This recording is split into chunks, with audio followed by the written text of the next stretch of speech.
आज हम सुनेंगे दुर्योधन का प्रायोपवेश परित्याग। दुर्योधन को प्रायोपवेश करते देखकर देवताओं से पराजित पातालवासी दैत्य और दानवों ने विचारा कि यदि इस प्रकार दुर्योधन का प्राणांत हो गया तो हमारा पक्ष गिर जाएगा। इसीलिए उन्होंने उसे अपने पास बुलाने के लिए बृहस्पति और शुक्र के बताए हुए अर्थर्ववेदोक्त मंत्रों द्वारा उपनिषद कर्मकांड आरंभ किया।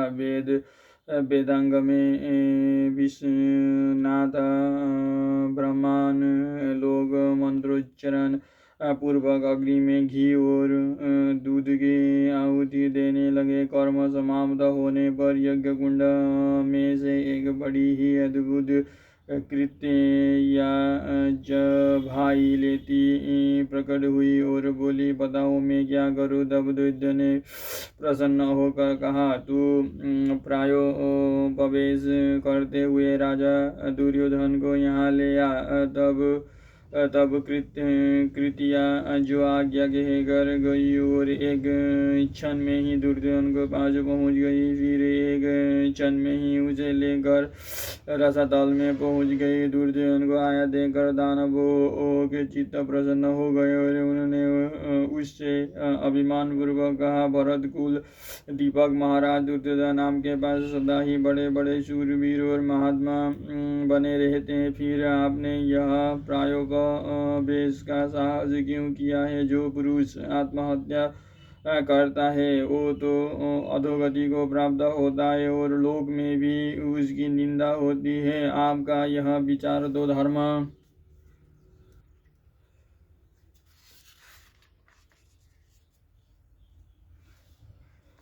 अर्थ और सुख का नाश करने वाला है, इसे आप छोड़ दीजिए। आप शोक क्यों करते हैं। आपके लिए अब किसी प्रकार का झटका नहीं है। आपकी सहायता के लिए अनेकों दानव वीर पृथ्वी में उत्पन्न हो चुके हैं। कुछ दूसरे दैत्य भीष्म, द्रोण और कृपा आदि के शरीर में प्रवेश करेंगे, जिससे वे दया और स्नेह को तिलांजलि देकर आपके शत्रुओं से संग्राम करेंगे। उनके सिवा क्षत्रिय जाति में उत्पन्न हुए और भी अनेकों दैत्य और दानव आपके शत्रुओं के साथ युद्ध में पूरे पराक्रम से भिड़ जाएंगे। महारथी कर्ण, अर्जुन तथा और भी सभी शत्रुओं को परास्त करेगा। इस काम के लिए हमने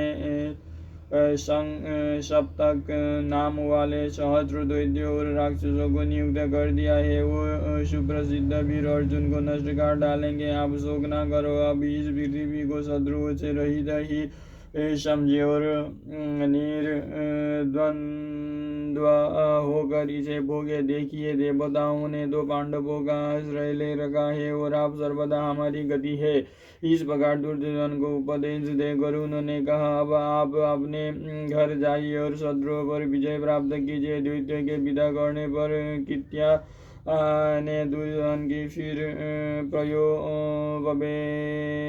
के स्थान पर ही पहुंचा दिया और वो वहीं अंतर्धान हो गई। कृत्या के चले जाने पर दुर्योधन को चेत हुआ और उसने इस सब प्रसंग को एक स्वप्न सा समझा। दूसरे दिन सवेरा होते ही सुतपुत्र कर्ण ने हाथ जोड़कर हंसते हुए कहा, महाराज, मर कर कोई भी मनुष्य शत्रुओं का नहीं जीत सकता।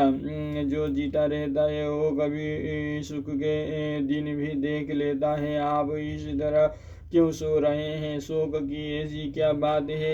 एक बार अपने पराक्रम से शत्रुओं को संतप्त करके अब मरना क्यों चाहते हैं। आपको अर्जुन का पराक्रम देखकर भय तो नहीं हो गया है। यदि ऐसा है तो आपके आगे सच्ची प्रतिज्ञा करके कहता हूँ कि मैं उसे संग्राम में मार डालूंगा। मैं प्रतिज्ञान पूर्वक शस्त्र छू कर कहता हूँ कि पांडवों के अज्ञातवास का 13वां वर्ष समाप्त होते ही मैं उन्हें आपके अधीन कर दूंगा। कर्ण के इस प्रकार कहते और दुशासन अनादि के बहुत अनुभव विनय करने पर तथा दैत्य की बात याद करके दुर्योधन आसन से खड़ा हो गया।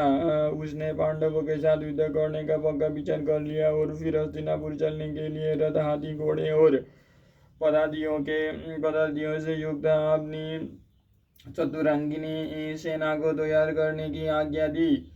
यह विशाल वाहिनी सज धज कर गंगा जी के प्रवाह के समान चलने लगे। इस प्रकार कुछ ही समय में सब लोग हस्तिनापुर पहुंच गए।